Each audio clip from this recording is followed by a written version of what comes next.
এগুলো তো নকল জিনিস, আপনারা জানেন না?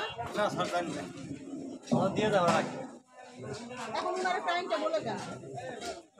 এটা এটা হচ্ছে আপনার সরকার থেকে, সরকার যে ভ্যাট ট্যাক্স দিয়ে দেশের উন্নতিটা হচ্ছে, উন্নতিটা করার জন্য সরকার প্রত্যেকটা প্রোডাক্টের একটা ট্যাক্স ভ্যাট আছে। এই ট্যাক্স ভ্যাটটা বসে আপনার এই ব্যান্ডরোলের উপরে।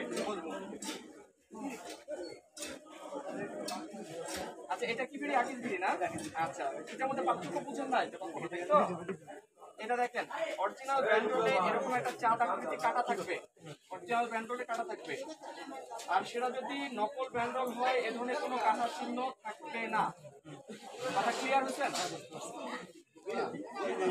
জি জি জি জি, এই লেভেলটা আপনার সরকার ট্যাক্স নেয়, প্রতিটা প্যাকেটে বিড়ি থেকে সরকার ট্যাক্স পায় 9 টাকা 9 পয়সা। এখন আপনি যদি এই সরকারের ট্যাক্স না দেন, পদ্মা সেতু আরেকটা হবে? কখনোই সম্ভব না। অতএব এটা পণ্য বিক্রি করা যাবে না। আপনি একটা পলিথিন দেন, এটা উঠান, পলিথিন দাও। ওনাদের 3000 টাকা পান, ওনাদের পরিমাণ কত? বাদন বাবু ঠিক আছে?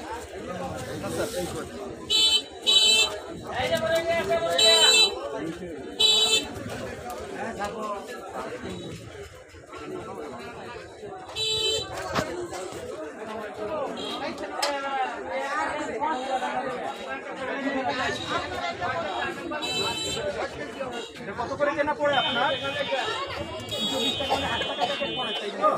আপনি জানেন এই সরকারের থেকে এই পণ্যটার মূল্য হচ্ছে 9 টাকা 9 পয়সা। এই যে স্টিকারটা, এই ব্যান্ডলটা লাগায় সরকার, এটার দাম 9 টাকা 9 পয়সা। সে যদি সরকারকে সঠিকভাবে ট্যাক্স দেয় তাহলে কি 8 টাকা বিক্রি করা সম্ভব? আসছে এখন টাকা, নকল টাকা আপনার কিছু পেলে তো জরিমানা আপনার হবে। আপনারা কেন বিক্রি করছেন এটা?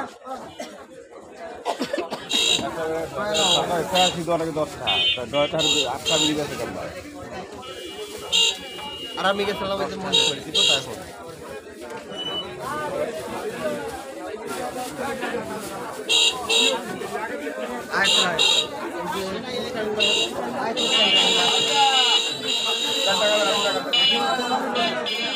আর বন্ধু আছে নাকি? বন্ধ হয়ে গেছে। না না না, এই পারে রাস্তা দিয়া